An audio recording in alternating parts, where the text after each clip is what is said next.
these are all so fragmentary and so tenuous and overshadowed by the bigger, darker, more ruthless forces that are pushing us to a very different future. And I Well, don't. speaking of those dark, ruthless forces, in the second hour during the Parrot Room, you're both invited to come back and talk about Twitter.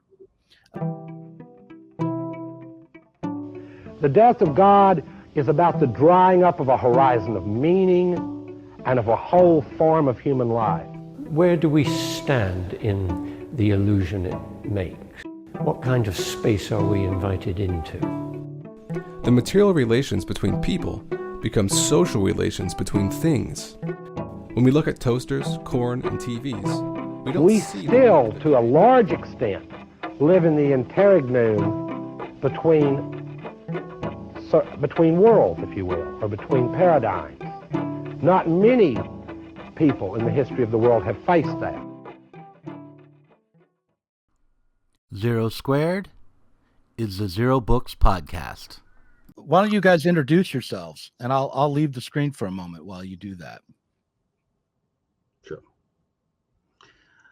My name is Djene Bajalan. I am an assistant professor of history, Middle Eastern history at Missouri State University, and I am from the United Kingdom, and my research has focused primarily on the Kurdish movement in the late Ottoman period, roughly between the 1890s and the end of the First World War, and more specifically about the class composition of that movement and how that class composition affected the expressions of Kurdish nationalist politics that occurred during that and manifested during that period. And I'm Kuba Wrzesniewski, after finishing my PhD in political science at Berkeley, where I specialized in political economy and international competitiveness strategies and modernization strategies, including the Soviet Union, Meiji era Japan, and modern European and East Asian developmental states. I became a practicing international consultant working with governments, including the Dubai Future Foundation and the United States Department of Defense and Department of Labor, on research projects from a geopolitical and economic perspective. All right. And of course, I'm Doug Lain, host of the Zero Books podcast.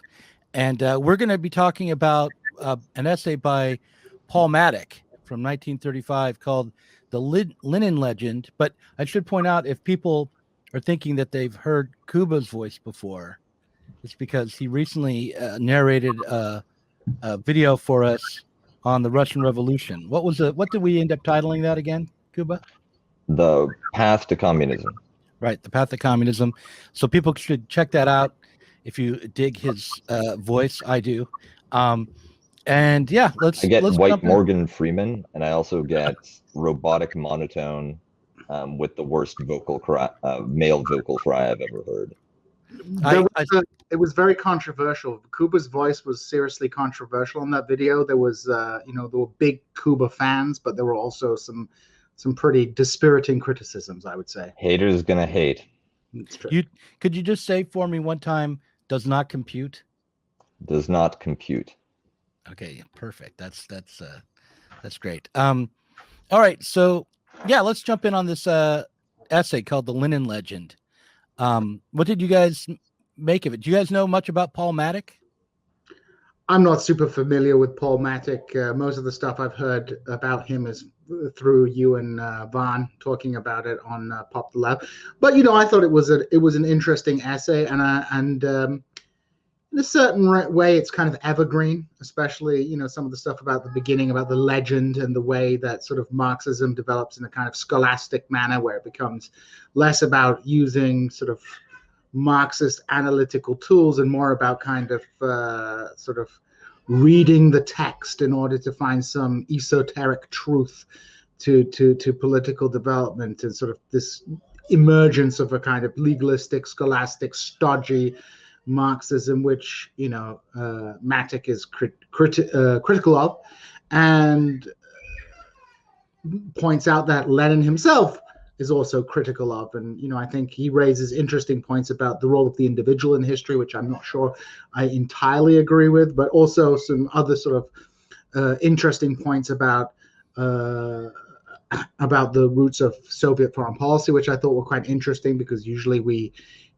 kind of see Soviet foreign policy as kind of degenerating into sort of Russian great power politics under Stalin, but he kind of traces it back to the Lenin era, and so other points about capitalism and development and things like that. So I thought it was an interesting essay, and it had it was certainly an enjoyable read. I'm not that familiar with Paul Mattick, but the essay had a couple of real strengths. I think that concentrating on the concrete conditions of revolutionary Russia, looking at the agrarian issue, foregrounding it, and the political statecraft that Lenin needed to execute in order to maintain Soviet power, maintain himself at the forefront of the Russian political system, and to survive the very challenging circumstances of the Russian Civil War and the countless interventions by imperial and foreign powers. That takes the abstract concepts of Marxist revolution and puts them in the concrete conditions where you make pragmatic compromises and you do what you need to do in order to survive. It doesn't just flow mechanistically from theory, the creation of a socialist government or a socialist state, but it's the result of interactions with the objective conditions, social conditions, economic conditions, historical conditions, geopolitical conditions that a socialist movement faces, which will transform the program as well as the country. So I wrote down a few questions that emerged for me as I reread this piece, but I wanted to emphasize that when I read Mattick, the legend of Lenin, or the Lenin Legend, I read him very much as an anti-Bolshevik, far left or ultra left communist, or a left com of some kind, or a council communist. And so there was definitely a pretty harsh assessment of Lenin in this essay, which I think a lot of people who are part of the sectarian Marxist left might want to reject. Certainly the Twitter Marxists would not be too happy with Paul Mattick's assessment of the He's Soviet not Union. based at all. Yeah, Unbased. Yeah. Yeah, I'm curious to know what you mean by based in this context, but it's just he's too liberal, maybe, or what do you mean? Oh, you don't know about that term, Doug? I know about based, but based is, based is good, basically, and In the eye of the beholder. Cringe is bad. So I want to know who would say he's not based here and why.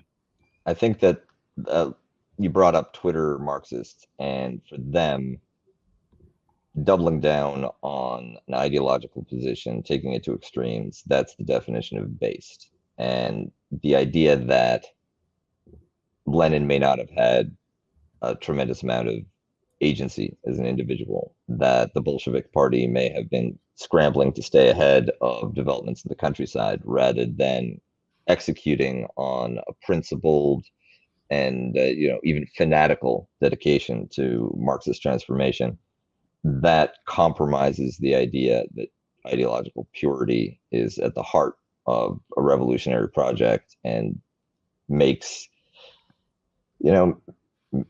puts your own dedication to the cause into question, that you would, undermine Big Daddy Lenin like that. So unbased, very unbased, Paul Mattick. Be careful, you might get canceled. Yeah, I like. See, from my little milieu, the people who are called based are the people who are like anti-cancel culture and anti-woke. They're always getting called based. But then again, those same people will be called cringe by other people. So it's all confused. But positionality, Doug, it's all positionality. But I would add to Kuba, I think Kuba hits the nail on the head. The image of Lenin as this kind of fanatical person whose principles were what made the Bolshevik Revolution possible is very powerful amongst certain sections of the sectarian left. And, I've mentioned this to you before. I can't remember if we've talked about it on air or off air, but I think, in many ways, the kind of romanticism about Lenin and Stalin as well is the kind of edgy version of New Deal fetishism, in that, our left movement has been, is defeated. It's not that there haven't been concessions or there haven't been slight movements in a particular direction, but the political left has been defeated. Thus, you have one faction of the political left that goes back to over-romanticizing the New Deal, what exactly the New Deal was. I think particularly of Harvey Kay and his kind of perception that his presentation of the New Deal as even social democracy, which I think is, I think there are, social democratic elements to it, but I wouldn't call it the vanguard of global social democracy by any means. And I think there's a kind of inversion of that. There's like another one is a kind of rejection of everything American and going back to looking at Lenin and Stalin and glorifying what they did. So you end up with this kind of caricature where, anyone who criticizes Lenin is an apologist for imperialism. Anyone who criticizes Stalin is a Nazi sympathizer. And so we end up with these kind of backwards-looking socialist political projects that can't assess the real historical strengths and weaknesses of movements that are in the past. And, in both cases, in both the New Deal and the Soviet Union, both those experiments failed, or at least were temporary. So I think definitely, I think there's certainly a kind of cultish legend of Lenin that we see. I think there are understandable reasons for that, and there are certain things I have to say I admire about the sort of hardcore Marxist-Leninists on Twitter. At least they're kind of uncompromising in criticizing American empire, which I think a lot of the sort of social democrat DSA leftists, inverted commas, or are not. But it is what it is. And I think this essay is evergreen, or at least sort of resonates at the moment, precisely because it's calling into it's calling for a critique of how far this narrative of a super principled fanatical revolutionary vanguard creating the Soviet Union is real, as opposed to something that was sort of more haphazard in terms of coming into being as part of the historical process. There's also an arms race as to who's going to be the most radical leftist shitlord on social media, and nothing but pathetic virgin simps like the New Deal. Everybody likes Lenin. Real men like Stalin, but the level 5 chads full in for Pol Pot. Well, in defense of Lenin for a moment, when you paraphrased the essay and described how Mattick thought that Lenin was chasing after revolutionary activity that was being pushed by the contradictions in amongst the peasants and the workers both, and that there was ferment due to the failures of Tsarism and the changes in the material conditions and the changes in the social relations that the peasantry were grappling for good land to work and struggling to survive, and that required changes in how land was divvied up and the property relations even before any revolutionary activity. But that only exacerbated the problem. So when you think about Lenin chasing after these material conditions, I thought about the German Revolution that failed, where something very similar could be said, in 1919 about the situation for the Germans and the German Communist Party and the German Social Democrats around that time, and how if there's one of the differences between Germany and Russia would be the figure of Lenin, and how effective the communists were when they were intervening in what was revolutionary ferment in each country. The other thing that would be different, of course, is the development of the country and the kinds of contradictions that were leading to social unrest and rioting and so forth. But do you think that we can see in Lenin a figure who was better able to maybe opportunistically take advantage of the contradictions and the ferment and the revolution that was already going on and make it into something more permanent? So I think that there might be a misreading of what I said about Lenin's statecraft and his tactical concessions, his challenge, that the way that he addressed the challenges to his power and what he needed to do to consolidate and shore up Bolshevik control of the Soviet Union, that may be read as a kind of criticism that he wasn't pure enough or that he wasn't based. But it's a type of genius. It's a skill. It's something that leaders must demonstrate in order to emerge from conditions like these as the consolidator of power rather than the martyr of purity. And so I think that looking at Lenin as dismissing Lenin because he had to make these contradictions loses sight of the fact that he won the revolution, he won the Civil War, and that these are major achievements that were unavailable, that other revolutionary movements could not achieve. So there's a significant credit to him personally for being able to do that, keep the Bolsheviks together and emerge on top from this revolutionary ferment. On the other hand, we could credit Napoleon III for winning 1848, and he came out on top, and there must have been some sort of buffoonish stagecraft or skill that put him there. We could credit Donald Trump. Right, there you go. And, right. But I think there is. Sorry, I was going to say that I think there is something to be said because of the relative starting position of the Bolsheviks and Lenin vis-a-vis someone like Napoleon III or Donald Trump, is that they had the cards stacked against them, even within the socialist movement, as a kind of minority, or at least we talk about the Bolsheviks and Mensheviks, but we often forget about the SRs, who were the mainstay of the political left in Russia. So, Marx says in Brumier, which you kind of alluded to, is man makes his own history, just not in conditions of his, I'm butchering the quote, but in conditions not of his choosing.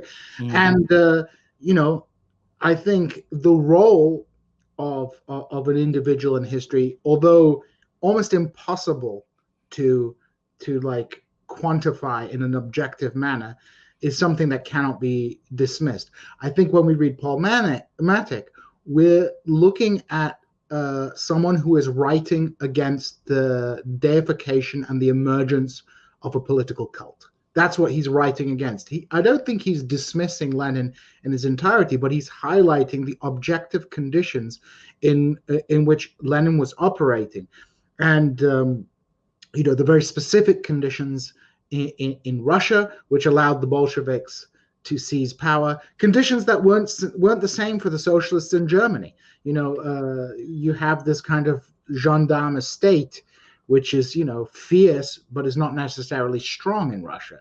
So that means the seizure of power is achieved in a different way. And so I think the writing, the sort of argument being put forward is specifically within the context of a left-wing debate in which Lenin is becoming a cult-like figure, and Marxist-Leninist thought is becoming a kind of scholastic study of in search of kind of reading the texts in order to find some some kind of like deep truth that will answer, give you a political answer, rather Hermeneutic. Where than does he say anything about scholasticism in this essay? I've forgotten that part. he doesn't say it specifically, but he's talking about the way that the legend of Lenin is being used, and he's also talking about Lenin as being a kind of loyal disciple of Marx, and more of a kind of he mentions towards the end that Lenin's innovations are more about political strategy and less about theory, that his theoretical work is basically based on Marx, Engels, and Plekhanov. So Yeah, but see, I see that as a critique of Lenin more than a celebration of him, because he's talking. If you read a little more Mattick, and even in this essay, he's as I said, he's a council communist. He's critical of the way Lenin deploys the state and seeks state power, and just his own hands and in the hands of the party, and his political innovations. You break with the aim of socialism as understood by Marx. And so, I mean, that's why he's stuck at the level of state capitalism. He admits it and then never goes beyond it. Mattick is definitely an anti-Bolshevik overall, and he's I think he's being really rather critical of Lenin here, and as well as the legend of him. But he's not saying, he's like saying everyone's caught up in the legend, but look at the failure of the man behind the curtain, I think is what he's doing in this. I think that there's two things that I would bring up. One is that there is this sectarianism on the left, that you have council communists, you have Bolsheviks, you have Marxist Leninists, and even this was true 100 years ago, it's still true today. And between that and the fact that building socialism, the promises of socialism, especially for true believers, are almost otherworldly. That under socialism there will be no problems. Your problems will be solved. Society's problems will be solved. As a result, the disenchantment is actually a tragic inevitability of any revolutionary moment. No matter what happens, there will be sectarian dissatisfaction, because it's not the exact flavor of socialism that was desired. And see, now I just disagree with this too, because I think if you look at Mattick writing in 1935, you're talking about a guy who remembers the Soviets as an alternative political form that could have taken power and transformed society. It was a sect. There's sectarian groups, but they're all representing different attempts to gain power along different lines, but also with different people. They're not just people who are they're not just academics branding themselves in the university, right? These are Marxists struggling for political power, and the sects. And when you're broken down into a sect, that really means you've lost. Once you're reduced to a sectarian group, that means you've been defeated, and now you're kind of regrouping with the hope of regaining a political project for power, I think. But even if you win, the reality, especially in a country like Russia, but every potential society, every potential case of socialist transformation will have its own local challenges, its own local conditions. Bringing about something which would feel like the fulfillment of the promise of communism is next to impossible. For all kinds of reasons. One, there's the simple fact that life is tragic and you're not going to solve everybody's problems, because a lot of them may stem from personal conditions. Another is that who are the people? In the case of Russia, you have 80% of the population agrarian peasants. They're not necessarily central to Marxist industrial communist program.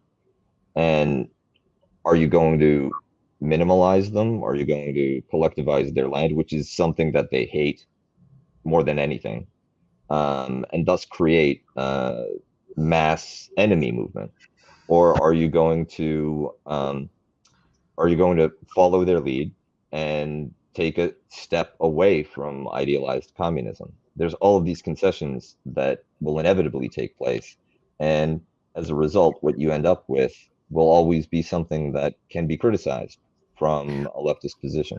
Well, you're conflating a Marxist, sect with a leftist position. I think we got to be careful. I definitely think you're right. A leftist can always criticize from some moral failure. But Well, I think so. I think I want to say something about the question of the peasants. Will you collectivize the peasants' land and agriculture or not? Is a question that's posed to the communist movement. But in fact, that's not a communist question. That's a bourgeois capitalist question. And the answer is always yes, you will. You will collectivize the land. You will close the commons. You will take their land away, and you will concentrate capital and develop agricultures along capitalist lines. I mean, that's what happens as capitalism or bourgeois society develops in the old form. And yet, we do have cases in France being one, Poland being another, in which smallholder agriculture persists into capitalist economies. And yeah, sure, but in a smaller and smaller, it makes a smaller and smaller contribution to certainly not in the case of Poland. And granted, it's a recent move to communism, to capitalism from the state communist period, and it was a historical fluke that the Communist Party weren't the ones to appropriate peasant land, but the common agricultural policy was seen. It was originally created within the European Union precisely to protect smallholder agriculture in France as well as other countries, but primarily that was the French end of the Franco-German deal.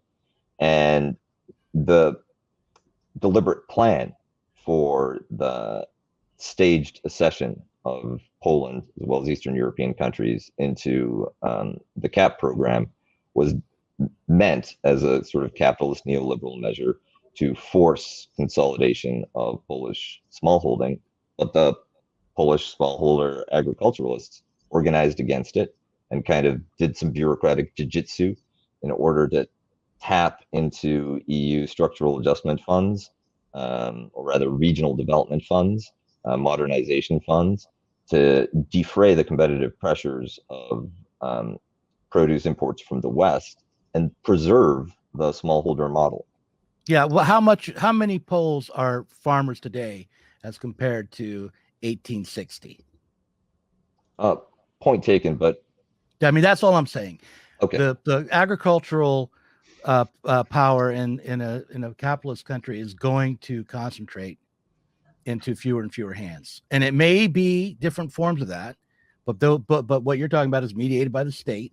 The difference between a neoliberal model which really intensifies the concentration, and one where more middle range capitalists can control their land. But we're not talking about subsistence peasant farming and the old mode of production anymore, which is what we had in Russia under the Tsar, or it was right before the Tsar. It was it was real feudalism, and then it became a peasant economy. But yeah, I mean, that's what I'm talking about. Will agriculture be concentrated into capital or not? And that's not a question that communists traditionally, by theory, are posing. They're asking a different question. Well, will it be will it be made common? Be socialized. Yeah, will it be socialized? But more than because capital itself socializes the relations. It breaks up the atomization and brings people together for big collective projects. Will it become a common project without a class basis is what the socialist project is not. And so that's why, I mean, according to Mattick, Lenin was working on developing state capitalism in Russia. And according to Lenin himself, it was a matter of breaking with the Tsar, breaking with the old forms, and modernizing and industrializing and bringing capitalism to Russia. And then with the hope that Germany would then, help them jump past it quickly into a socialist society if Europe went, right?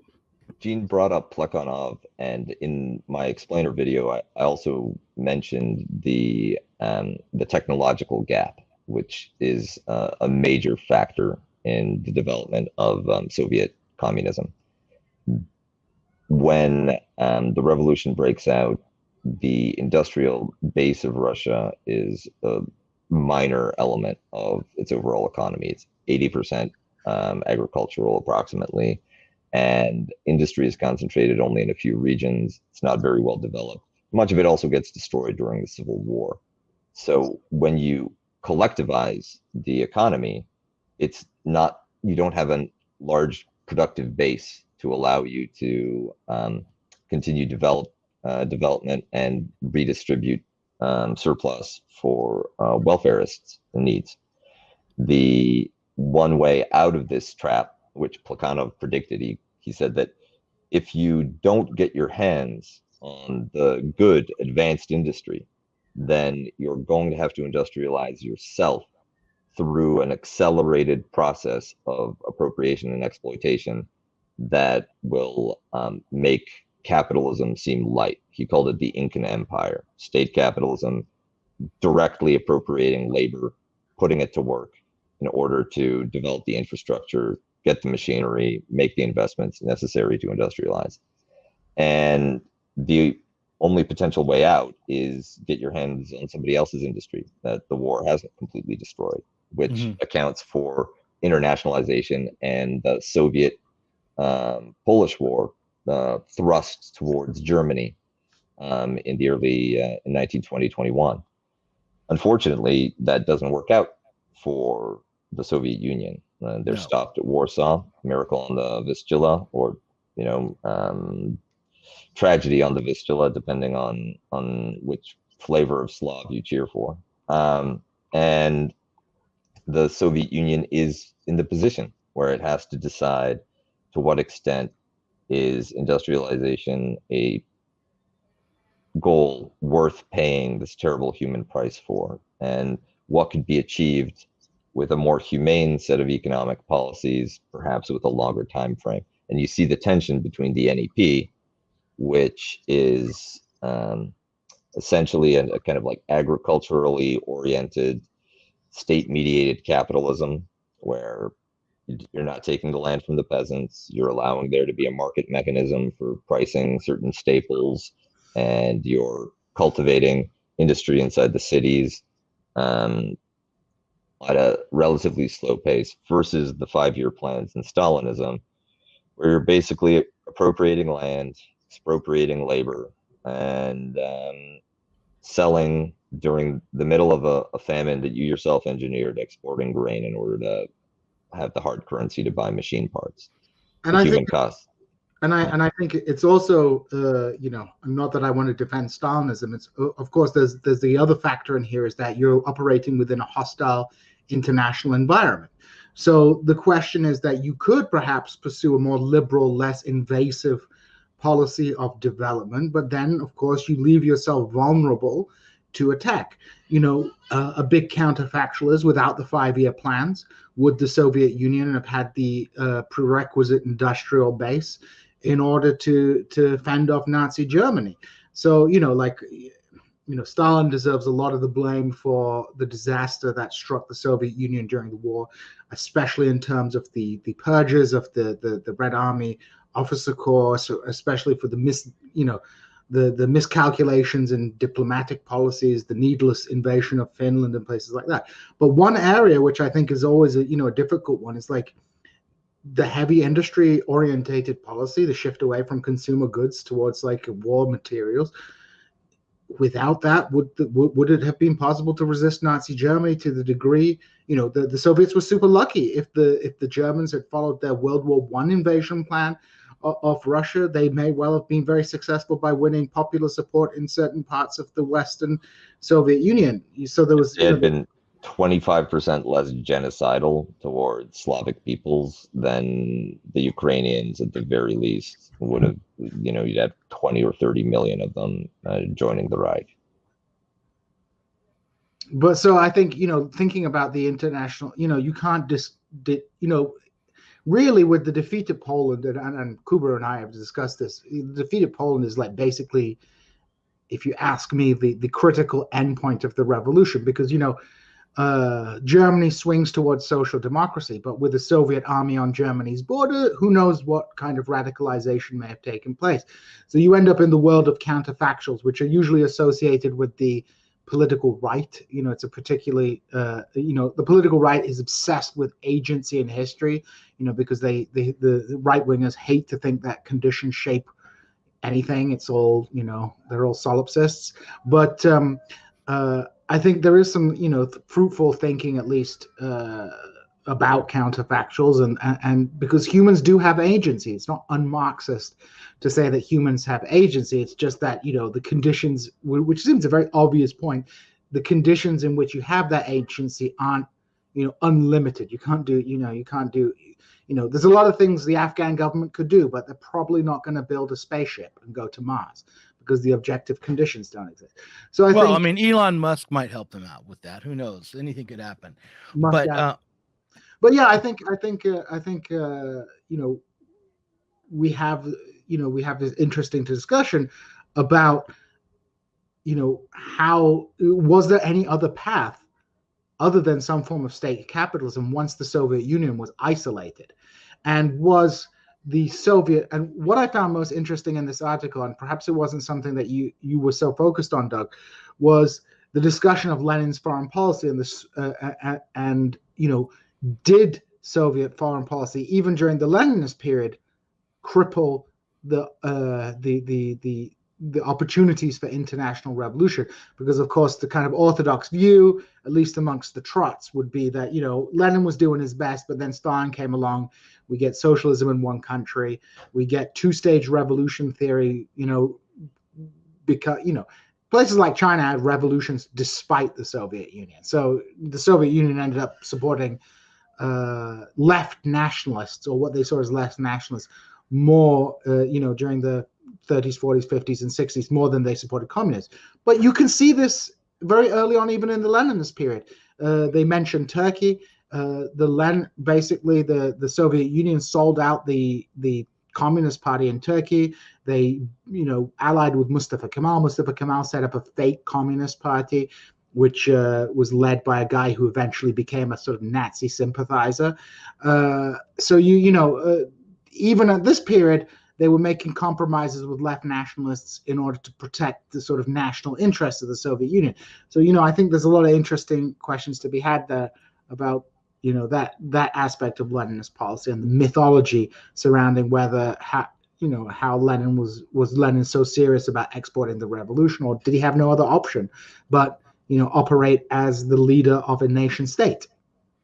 And it's a challenge for, in some ways, being a figure like Lenin is akin to being Pope. And while the papal states are intact, you have your duties as an ideological leader and the moral obligations and the cosmopolitanism that comes with that. Your flock is all of the working people, but you also have this state, which is the basis of your power, the source of your resources. It's where you can mobilize strength, and it's fragile. It is vulnerable. There are other states that will come for you, and you can be broken on that level. So to what extent are you furthering your mission, your historical mission, your ideological mission, and to what extent are you engaged in the unforgiving realities of geopolitical survival?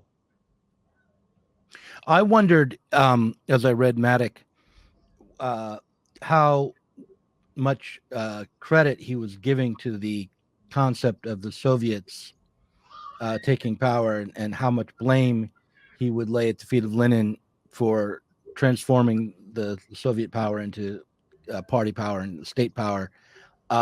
Did he think that if the Soviets had held on, that there would have been something other than state capitalism developing in the Soviet Union, that I there was think an opportunity? Go ahead. I think that the Spanish Civil War is illustrative, where the answer is yes. If the Soviets had maintained their authority, if they had resisted centralization, if they had operated on a local level to reorganize urban economies and maybe regional economies along more purely socialist lines with fewer state capitalist policies, then you could have seen the emergence of something new and different and better. And it would have been snuffed out by advancing Ukrainians, advancing Turks, advancing Poles, interventionists from France, interventionists from the UK. That if I play the counterfactual forward, that's what happens. The councils are better, but they cannot protect themselves. And I would just make a note, we look at Rojava today, which is now the kind of touchstone for, council communism, or like democratic confederalism, as they call it now. Leaving aside the kind of foreign intervention, which has allowed that experiment to take place. In addition, it's supported by a very central, you have local councils governing, day-to-day operations. So they're not arresting kids for driving without a license, or, they have cooperatives and stuff. But at the backbone, there's a highly centralized military, like a highly organized, highly centralized military that can expropriate resources from the various, and it doesn't have to do that much because it has foreign support. But, if they have to rely on themselves, then it's going to have to, you're going to have more and more, less going to the councils and more going to this highly centralized, highly organized military. So, I think Kuba makes a very good point. The question is I do think localized, in the EU, they call it subsidiarity, this idea where you have certain things that are highly centralized, but then when you devolve things to the government. Now, I think that is a good general principle. But, in terms of fighting a war, mobilizing resources, that's extremely difficult balancing act to pull off, because you have to during the Boer War, the Boers elected their officers, and they would some of them would say, okay, we're going to go take that hill from the British, and this, that, and the other. That worked for a time, but over time you have to develop a stronger, more centralized, more authoritarian model of military organization to fight. The Soviets were able to win the Civil War because they would machine gun their troops if they ran away, because that's what it came down to. It's who would run away first, in this brutalizing mechanized warfare that you need to fight to win a revolution. So it's kind of the catch-20. It's the catch. What is it? Catch 20. 22. Catch 22. Catch 22. Yeah, the catch 22 is that I think council communism and localized government and doing these things are good. I think they're a positive development. I always think there's a need, that there will always be a need, I think, for some kind of bureaucracy, because not everybody wants to go to a council meeting to discuss the public toilets and how they're operating, but whatever. But the flip side is, in order to maintain the revolution, in order to fight it, the kind of human cost and the kind of things, the kind of compromises you have to make, kind of annihilate the basis for that. The most committed communists get murdered first. And I will say one thing that I would point out is I agree absolutely with Djene, and there's this there's the kind of objective requirements for survival in what you call the mechanized hellscape of the Russian Civil War. Now, that is true. That has been true for most of history, that you fight a revolution, you have a revolution, and then you have to fight a war, and the war forces you to walk back a whole bunch of the steps. After the French Revolution, similarly, they abolished officers, and then they had to bring them back, and then they started winning. The Russian Revolution, when they centralized and reorganized the Red Army, that's when the tide of war turned. However, I hesitate before saying that this is going to be true forever, or that it's true in every context. The reality is that warfare changes with technological developments and with social conditions. So in an age where drones are cheap and 3D printers can make recoilless shotguns, maybe the balance of coercion can shift to smaller units, and maybe you don't need that level of centralization in order to consolidate your council revolution or your beautiful anarchist Catalonia. Maybe. Well, how cheap is it to produce drones, and how cheap is it to produce 3D printers? Don't you need a lot of centralization and capital to produce these things? There's also during wartime, there's also a change in the logic of economics. So you go from cultivating to reaping, and the surplus produce of global capitalism right now means that there are warehouses full of commercial drones, parts for drones, 3D printers that you could just appropriate. And if you have, it costs a lot of money to establish a solar plant, but once a solar plant is established, it produces extraordinarily cheap electricity. If you time it right, and if you've been blessed by not being Somalia, but being Norway or the UAE, where the infrastructure of modernity is available. You've got a Amazon fulfillment center nearby that you can loot. Then you don't need to build drones forever. You just need to have enough drones and enough parts and enough material out to outlast the condition of danger. And if you've got like 2 or 3 council cities, if you've got an entire region, then with enough diversification, enough power, enough IP, enough electricity, then you might be able to be resilient on a regional basis. But I haven't done the math, right? Like, I can't say that this would work.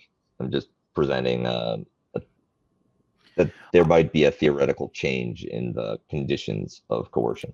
I want to just state a critique I have, or objection I have to the idea of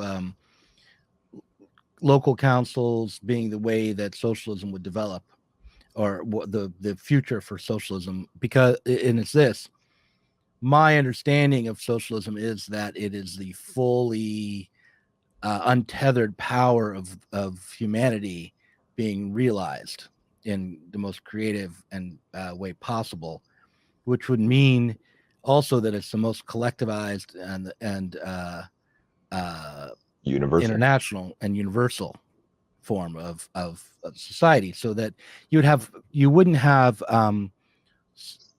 communal particular interests dictating what's produced, but rather the full working out of humanity's power collectively working out how things are going to be produced. So that's why, because of that vision, I think is one of the reasons why some reformist Marxists thought that you could get to socialism through capitalism, through the concentration of power, even through imperialism, is because they had this vision of bringing all of the working people together into one monopoly. A parliament of man.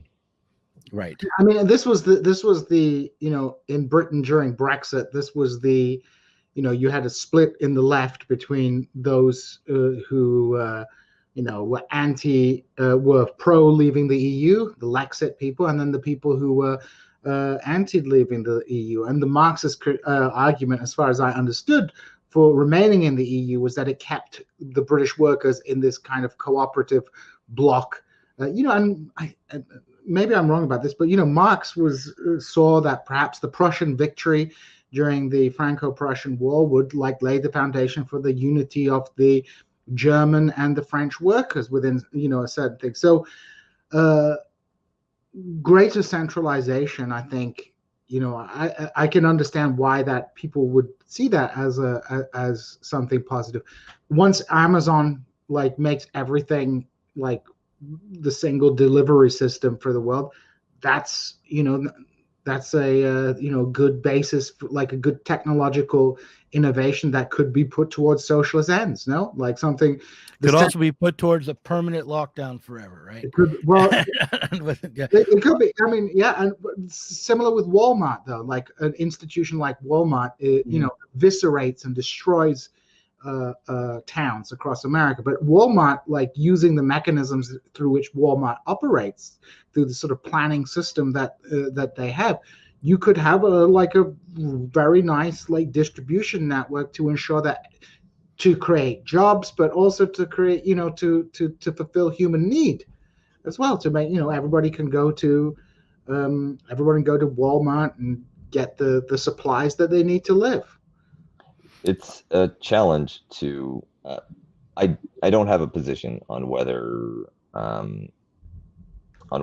we get to socialism through localism or universalism. It seems to me as though if we really want to fulfill the promise of socialism, where finally the material burdens are alleviated universally, and we don't use wealth and concentration of power as a form of coercive hierarchy that elevates some individuals and demean others, then there's going to be, if we want that under conditions of material well-being rather than post-apocalyptic primitivism, then you're going to need both. You're going to need to have some level of control at a local human scale that people can participate in, that grants them autonomy, while having certain functions universalized and rendered almost invisible by allowing for as frictionless mobility and logistics and communication as possible. And I think that there are kind of fragments of both that exist in the world. The agreements that allow for a universal postal system are kind of like a germ of what a universal distribution system might look like, that's accessible to everybody, that reaches every home. Similarly, I know it's hopelessly bougie, but things like urban farming or locavore eating are a way to take control, have some agency, enjoy some autonomy in terms of one of the most fundamental aspects of human biological life. Often the premiums that are paid for this kind of produce then allows the farmers that create it to avoid the condition of scarcity and immiseration themselves. And there is a positive feedback to this kind of localism. The problem is that these are all so fragmentary and so tenuous and overshadowed by the bigger, darker, more ruthless forces that are pushing us to a very different future. And well, speaking of those dark, ruthless forces, in the second hour during the Parrot Room, you're both invited to come back and talk about Twitter and what it's doing to the left. So that's what I want to talk about in the Parrot Room in the second half. But I enjoyed this conversation up to this point. We've reached just about an hour. And I want to take this part here at the end and clip it off and put it at the beginning, so that people, when they first watch, know that they have to support us on Patreon to get the really important content about Twitter dramas of the week and how shitty the left is and all of that, but and the dark forces. But Djene, do you have something you want to say before we sign off for this half? No, I thought it was a interesting discussion, and I would probably conclude that saying that localism will also need a significant degree of central planning. Okay. All right, I'm going to stop recording. Thanks for watching this Zero Books video. If you enjoyed it, subscribe to this channel and click on the notifications bell so that you'll be alerted whenever we release a new video.